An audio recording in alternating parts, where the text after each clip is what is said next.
అసలు ఆట అంటే గిట్లా ఉండాలే. ఇంగ్లాండ్ టీంకి చుక్కలు చూపించిండ్రు మనోళ్ళు.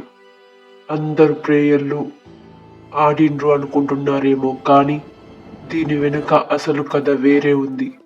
అదే మన గంభీర్ మామ mind game. Gautam Gambhir strategy ఏంటంటే భయం అంటే ఏందో తెలియదు. ఎదుటోడు ఎవడైనా సరే తగ్గేదేలే అన్నట్లు ప్లేయర్లలో జోష్ నింపాడు.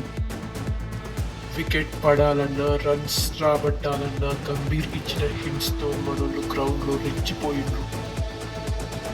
అసలు మ్యాచ్ టర్నింగ్ పాయింట్స్ ఏంటంటే ఇంగ్లాండ్ బ్యాటర్లు ఇక మేమే గెలుస్తాం అని ఫీల్ అవుతున్న టైంలో మన బౌలర్లతో గంభీర్ వేయించిన స్కెచ్ మామూలుగా లేదు. ఒక్కొక్కడు పివిలియన్కి క్యూ కట్టిండ్రు. ఇక ఫైనల్కి మన దారి క్లియర్ అయిపోయింది. కప్పు మనదే, అది రాసి పెట్టుకోర్రి.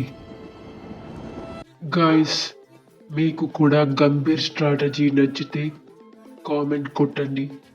ఇండియా ఫైనల్లో ఎవరిని చితక్కొట్టాలో కూడా చెప్పండి.